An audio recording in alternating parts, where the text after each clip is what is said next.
आज हम हिंदी गद्य साहित्य की दो विधाओं पे प्रकाश डालेंगे। पहली विधा है उपन्यास विधा, जो कि काफ़ी महत्वपूर्ण विधा है, और दूसरी विधा कहानी है। आइए सबसे पहले हम देखते हैं उपन्यास विधा। उपन्यास शब्द दो शब्दों से मिलकर बना है, उपधन्यास।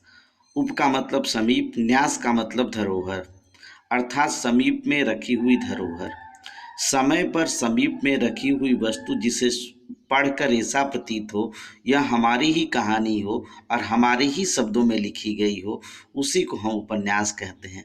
उपन्यास ऐसा ही लगता है कि हम अपनी ही कहानी पढ़ रहे हैं और हमारे ही शब्दों में लिखी गई है। इसके तत्व हैं कथानक।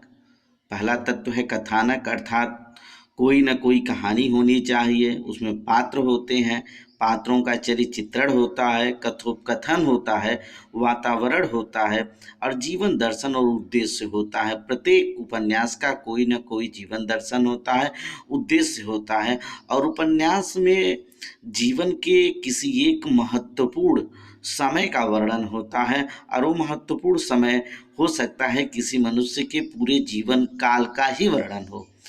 उपन्यास कहानी से थोड़ा सा बड़ा होता है। आगे हम पढ़ेंगे कि कहानी में जीवन के किसी एक मुख्य अंश का वर्णन होता है, जबकि उपन्यास में जो है मुख्य अंश के साथ साथ किसी न किसी पात्र के संपूर्ण जीवन चरित्र को जो उद्घाटित करता रहता है, ये उपन्यास की विशेषता होती है। उपन्यास से कुछ क्वेश्चन जो कि बहुत महत्वपूर्ण हैं, जो आपसे पूछे जा सकते हैं। हिंदी का पहला उपन्यास लाला श्रीनिवास दास द्वारा लिखा परीक्षा गुरु है। काफ़ी इम्पॉर्टेंट है, कई बार परीक्षाओं में पूछा भी गया है परीक्षा गुरु। इसके अतिरिक्त कुछ उपन्यासकार और उनकी रचनाएं, जैसे उपन्यास सम्राट प्रेमचंद जी को कहा जाता है, काफ़ी इम्पॉर्टेंट है, कई बार यह भी क्वेश्चन पूछा गया है। और इनका हर उपन्यास, चूँकि उपन्यास सम्राट इनको कहा गया है, इस नाते इनका हर उपन्यास काफ़ी इम्पॉर्टेंट है। प्रेमा, सेवा सदन, वरदान, प्रेमाश्रम, कायाकल्प, रंगभूमि, निर्मला, प्रतिज्ञा, गबन, कर्मभूमि और मंगलसूत्र अपूर्ण है। जयशंकर प्रसाद की भी के तीन उपन्यास काफ़ी इम्पॉर्टेंट हैं। कंकाल, तितली, इरावती। इरावती इनका अपूर्ण है।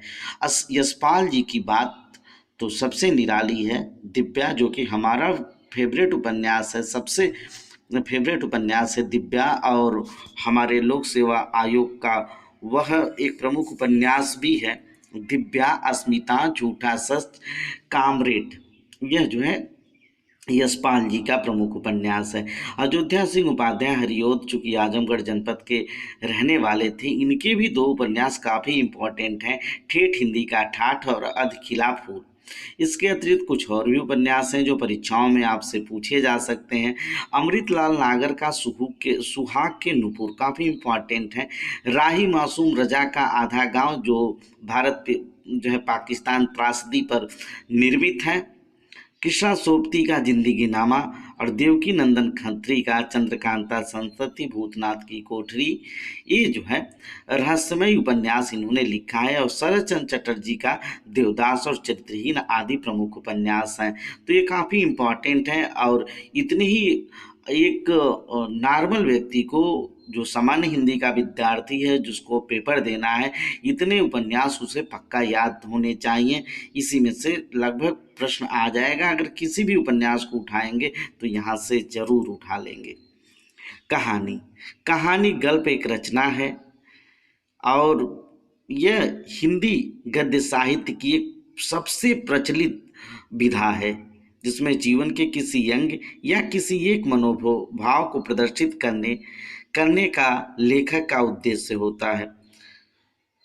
हिंदी की पहली कहानी होने का गौरव किशोरी लाल गोस्वामी द्वारा लिखी गई इंदुमती को जाता है। हालांकि हिंदी की पहली कहानी में कई कहानियां रेस में हैं, लेकिन इसमें जो है पहली मौलिक कहानी जो है इंदुमती किशोरी लाल गोस्वामी को ही जाता है।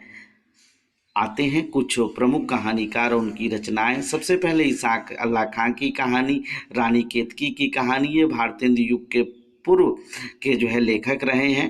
राजा शिव प्रसाद सितारे हिंद, ये भी भारतेंदु के पहले रहे हैं। इनकी कहानी राजा भोज का सपना, और हिंदी की पहली कहानी के दौड़ में शामिल रहने वाली जो है बंग महिला घोष या राजबाला घोष की धुलाई वाली, काफ़ी इम्पॉर्टेंट है। ये इतनी महत्वपूर्ण कहानियां हैं जो कभी भी पूछी जा सकती, हिंदी साहित्य की धरोहर है। आचार्य रामचंद्र शुक्ल का 11 वर्ष का समय, काफ़ी इम्पॉर्टेंट ये भी कहानी है।